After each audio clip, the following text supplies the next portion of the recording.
नमस्कार, बिहार तक देख रहे हैं आप और आपके साथ मैं हूं आशीष अभिनव। देखिए, एनडीए में सीट शेयरिंग का फॉर्मूला तो तय हो गया, सीटें बंट भी गई।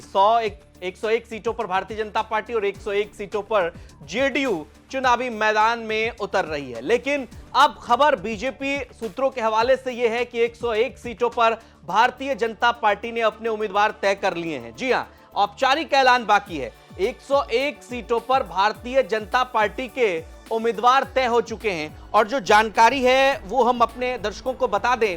सूत्रों के हवाले से खबर है कि भारतीय जनता पार्टी अपने 16 सिटिंग विधायकों का टिकट काटने जा रही है। जी हां, 16 जो सिटिंग विधायक हैं उनका टिकट कट सकता है। बड़ी जानकारी आपको दे रहे हैं सूत्रों के हवाले से। साथ ही एक और बड़ी जानकारी इसमें है कि करीब आप अगर समझिए 16 विधायकों का टिकट कटा तो यह आंकड़ा कितना पहुंचता है? 20% जो बीजेपी के मौजूदा विधायक हैं उनका पत्ता साफ होने जा रहा है। साथ ही साथ कुछ वरिष्ठ नेता जो हैं, जो टिकट की चाह में हैं, उनका टिकट भी कट सकता है। हालांकि एक फॉर्मूला जो भारतीय जनता पार्टी जिसका जिक्र करती है वो फॉर्मूला शायद लागू नहीं होगा। 75 पार के नेताओं को भी भारतीय जनता पार्टी चुनावी मैदान में उतारने जा रही है। केंद्रीय चुनाव समिति की बैठक में यह महत्वपूर्ण फैसला हुआ है। देखिए, जो जिताऊ कैंडिडेट हैं, चाहे उनकी उम्र सीमा 75 पार भले कर गई हो, लेकिन भारतीय जनता पार्टी जो है उन्हें चुनावी मैदान में उतार सकती है। यह बड़ी जानकारी आपको दे रहे हैं।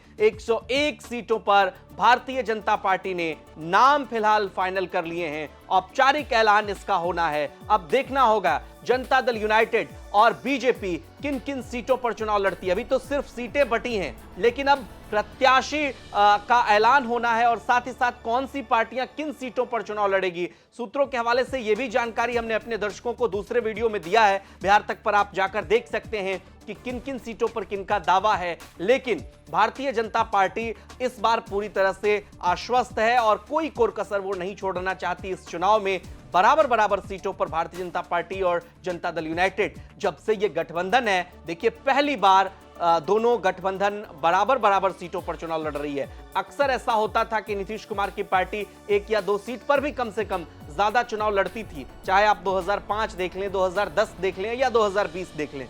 भारतीय जनता पार्टी जेडीयू से कम सीटों पर चुनाव लड़ती थी। यह पहला चुनाव है गठबंधन में जहां भारतीय जनता पार्टी और जनता दल यूनाइटेड बराबर सीटों पर चुनाव लड़ रही है। कुछ घंटे का इंतजार है जहां पर भारतीय जनता पार्टी अपने उम्मीदवारों के नाम की घोषणा करेगी, सीटों का ऐलान करेगी। कहीं मत जाइए, सिर्फ और सिर्फ बिहार तक देखते रहिए। पल पल की जानकारी चुनाव से जुड़ी हुई हम आप तक पहुंचाएंगे और यह भी बताएंगे कि किनके खाते में कौन सी सीटें गई है। बहरहाल ये रिपोर्ट कैसी लगी कमेंट बॉक्स में हमें जरूर बताइए और बिहार की तमाम खबरों के लिए आप देखते रहिए बिहार तक। नमस्कार।